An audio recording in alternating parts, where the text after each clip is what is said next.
Welcome to Your Cyber Path, the podcast that helps you get your dream cybersecurity job by sharing the secrets of experienced hiring managers and top cybersecurity professionals with you. Now, on to the show. But we want to talk about the difference between self-compassion and self-judgment. Now, listen, this is another one of those things where I'm like, yep, been there, done that, got the t-shirt, and I judge the t-shirt all day long. So look, what we mean by self-judgment is beating up on yourself. You make a mistake and you're like, you idiot, Kip, why did you do that, right? Now I say it with a smile on my face. I've usually said it through gritted teeth. But you're never going to figure out this cybersecurity stuff, or, oh, why did you say that in the interview? You're never going to get the job. Whatever it is, maybe it's imposter syndrome, right? You get out of a meeting, you're like, oh my God, if they ever knew how stupid I was, I'd get fired. I just can't let anybody know. So you really need to, first of all, recognize if you're doing that. And then the second thing is realize that it's not harmless. It's actually very harmful, and we don't want that for you. What we want you to do instead is have self-compassion. Okay, so I've described what self-judgment looks like. I don't know, Jason, if you want to cop to any self-judgment habits that you've got, or if you just want to go straight into describing what self-compassion is, I leave that to you. Yeah. So, when it comes to self-judgment, I think we're all guilty of it, right?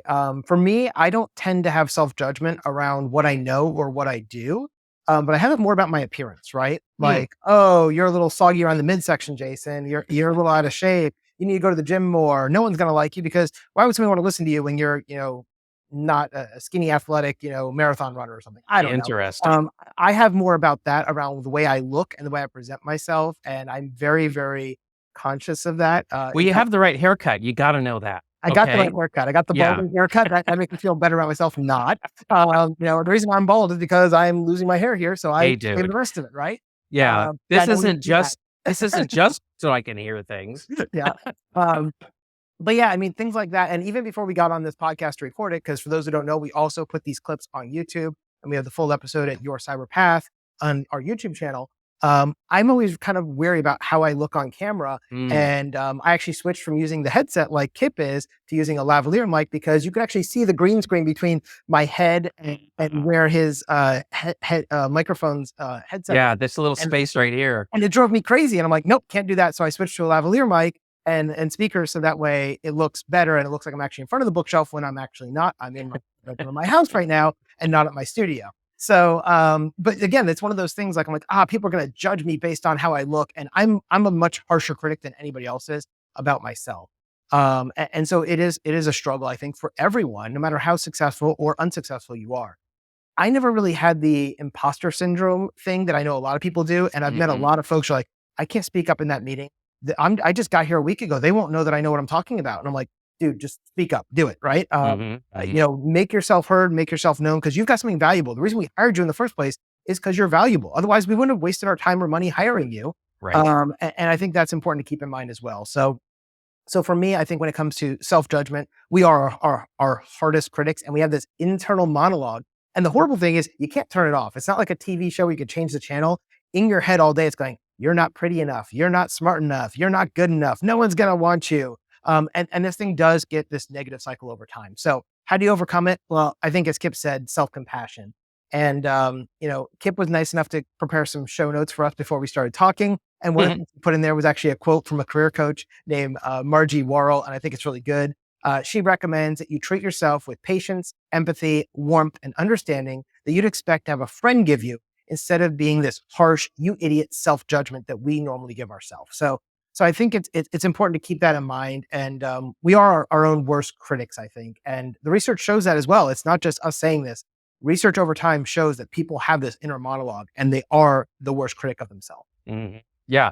Well, and then research has also shown that when you treat yourself as your own best friend, right? If you make a mistake, you wouldn't say to a friend, you're such an idiot. Or maybe you would, in a joking way, but you wouldn't really mean it. So if you can treat yourself the way you would treat a friend, if you saw them stumble, right? You help them get up, ask them if they're okay. Studies have found that this can actually improve your motivation. It can improve your learning, because it's going to help you realize that you don't have a fixed mindset. In other words, like, you don't have a fixed intelligence. You instead should have a growth mindset outlook on life, which means you can learn things that you don't already know. And in this career field, that is hella important. You've got to be continuously learning. I think of myself as an infinite learner. There's like no limit to, to what I can learn. Well, if you can have more motivation and if you can have a growth mindset, then that's going to strengthen your performance and it's going to give you resilience. So that when something truly awful happens, you're going to be able to bounce back faster. So self-compassion isn't a bunch of, namby-pamby, feel-good crap. I don't know if any of you possibly could be thinking that right now, but it's not. It's just about treating yourself at least as good as you would treat a best friend. And we know science tells us that there are real tangible benefits to this. And so what's that going to do? It's going to help you avoid the burnout, right? Because if you're already stressed and then you start, judging yourself harshly, that's not going to get you out of a burnout situation. It's going to make it worse. We don't want that for you. So, okay. And the worst thing, of course, would be to just like run around under some crippling anxiety all day long and then taking that home, not getting any sleep in the night. If I just described you, stop self-judging so much and try to turn a new leaf and explore this self-compassion thing. Jason, you're right. It's not a switch. You can't just flick it and just go from one to the other. So you're going to have to explore some strategies and figure out what it's going to take. This will be a new habit. Probably take you 90 to 180 days, even if no matter how motivated you are to make this switch. But like Jason said with the money, come on over to our side. This is the way to live. Okay. So those are our 3 tips. Jason, what else? Yeah. And the last thing I was going to say on the self-judgment for self-compassion, a lot of times it is hard to break yourself out of it because you're the one judging yourself, right? So it's hard to be like, hey, Kip, stop telling yourself you're stupid. Well, Kip's the one telling himself he's stupid, so he's going to keep telling himself he's stupid, right? Yeah. So we want to make sure that doesn't happen. And for me, one of the things that helped me was you can go see a therapist, right? And therapy doesn't have to be a way of life. It's not something you have to do for the next 20 years. One of my degrees is actually in counseling. And one of the things we learned is a thing called CBT, cognitive behavioral therapy.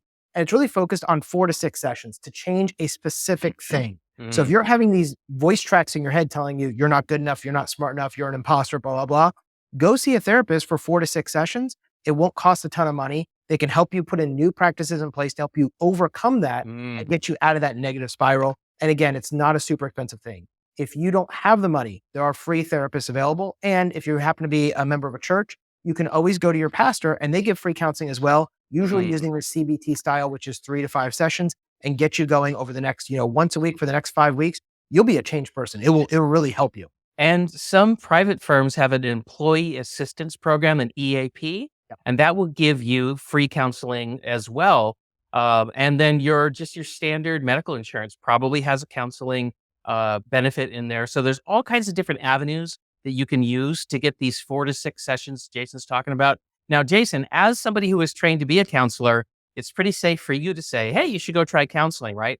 But let me add to it. I've never been trained in counseling, but I've been to a lot of counseling because I've been stuck in all these bad habits in the past. And I was just determined that I didn't want to live that way. And so it was scary to go. And I wondered about would people judge me as being weak because I wanted to go see a counselor or a therapist, but I did it anyway.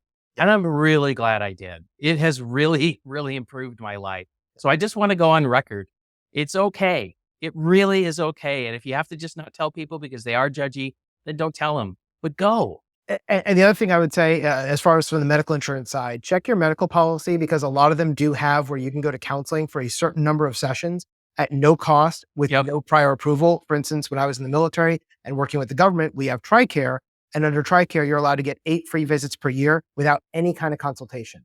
And once you go, after that first consultation, if they feel you need more, they'll just put it in with TRICARE and say, look, I'm the therapist. I say Kip needs another 10 sessions. And they'll approve it with no question.